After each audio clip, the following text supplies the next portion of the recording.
na nzambe nyonso oyo boza mokili mobimba bozolanda biso na Samuel Kiangata TV bisika nyonso bozali nzamba lola apambola bino nalingaka bino mokili mobimba bisika bozali namoni na ngambo ya Brazzaville kuna tozomona mama Emembui antuka nzamba lola apambola yo namoni lisusu na Londres kuna Evangeliste Binda Kiangata ye moto apesinga espace ya kosala lisusu émission oyo napesi mbote na Francis Lukubika napesi mbote na nga na Shoman Kikabu Evangeliste Pedi napesi mbote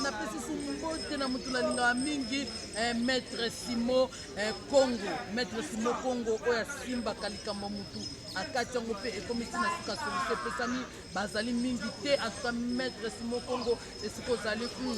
yayo yango nzambe apambola yo esika ozali mpe na nsima kamera na ngai namoni Rose Ilunga nzambe apambolo lelo tokitaki na mabele na biso oyo tobengi ya ngiringiri tokweyaki awa kokutana na prophète na biso oyo tolobaka r nyonso tu prophète Muri Kimbangu eza makambo ebele tolobela lolenge bazopoisonne basali na nzambe tozolobela bafaux prophète tozolobela ndenge mboka ezokende tolobela kaka alors lamusa moninga nyonso yebisa eke no mama tete akei na émission na biso ya kokoriko ntango nyonso mama tete alobaka soki sosaleli ntongo etanaka molili elongwaka pole ekotaka antuka nzambe apambola bino nyonso tobandi masolo na biso tolanda bonjour prophète boni lelo toye na balabala na bino koluka yo malgré basango mike me ava tobanda okemema prière mokotia ta ya mike Dieu de grâce et de merci. Atike biso et babona nyonso bakosamba tutu bakosamboli biso ya komina yesu amen amen amen en tout cas nzambe apambola bomoni prophète Yuri malgré autaki na baladi bapoison bilomo andingo na me nzambe asali napesi sumbote na famille Kamuziku nyonso oyo bautaki kolela ndeko na bango bayibutaki poto bayaki bazongi merci na Mireille Kamuziku bana lipasa mama tete nzambe apambola Gisèle Kamuziku nzambe apambola bino nyonso bozalaka mpe oyo bosaponaka bonaka bokotokoto lisusu na kati ya Samuel Kiangata TV nzambe alola akosala minene papa lelo toloba mamba bomba te pe toloba mamba osilika te eza mpe na likambo moko te oyo okoki kosilika na kati awa tozomona lelo basali na nzambe lolenge bazotambola etamboli na bango ezokende na ndenge ya mabe tozomona bamisu bazobimisa bato moto namoni prophète moko azosambela mpona mutu abeti ye prophète abeti ye prochete na tolo ntango abeti ye prochete na tolo bamo moto ebimi na tolo ya mwana wana azalaki kobela papa wana ezaka bonzambe obi eza kaka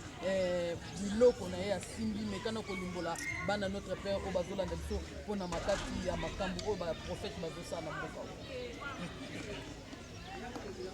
elona koloba bible esoba mokanda cause chapitre 4 verset 6 et bible dit mon peuple périt parce que il manque la connaissance et pendant que moto aza na kati ya écriture pendant que moto aza na kati ya révélation aomona teke ye moko kati oma teke mambo eza baventure mokili eza kobeba bato ebele babungu lelo baventurier babimi ebele bafaux pasteur bafaux prophète bafaux évangéliste bafaux docteur bafaux apôtre bacharlatan bakoti na kati ya mosala mosuku ezala na oyo solo ati asali mbongo moto ebimi moto ekiti likolo elipe ekitaki je crois que na époque abele eza nde epoko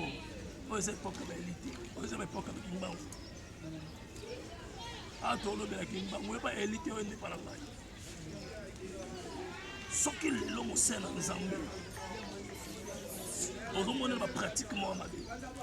eme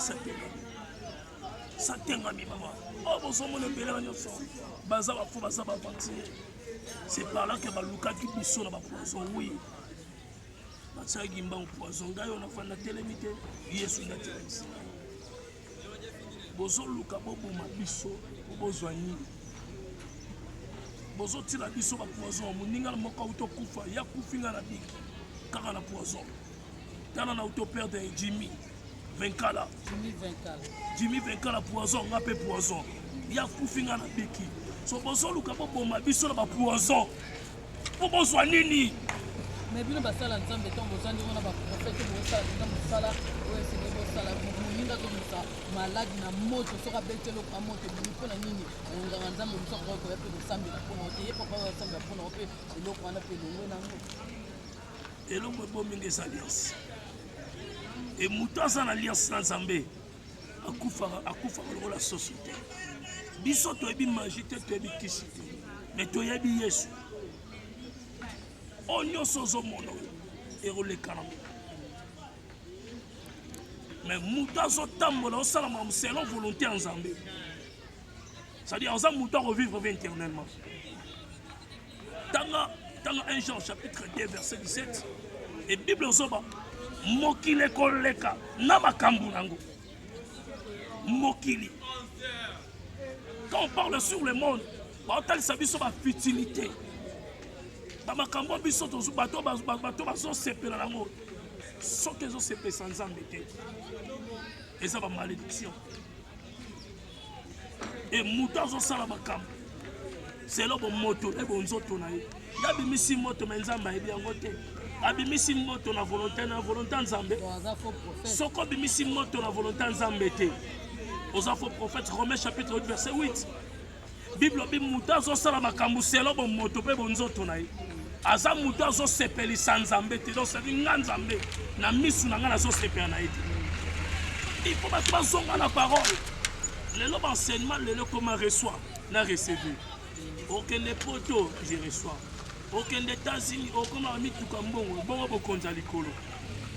Merci prophète Yuri Kimbangu boyebi ye alobaka sakana te so bien lobaka mais eza pasi lelo papa to mona basali na nzambe nde ozoloba keno poison basali na nzambe nyonso lelo bakonda ba problème okaka ba poisona ye asaka munene akoma kokonda kona kwa mi poison panda ina nzoto omona kako basalaki boye bazongisa bo likambo ya poison na kati ya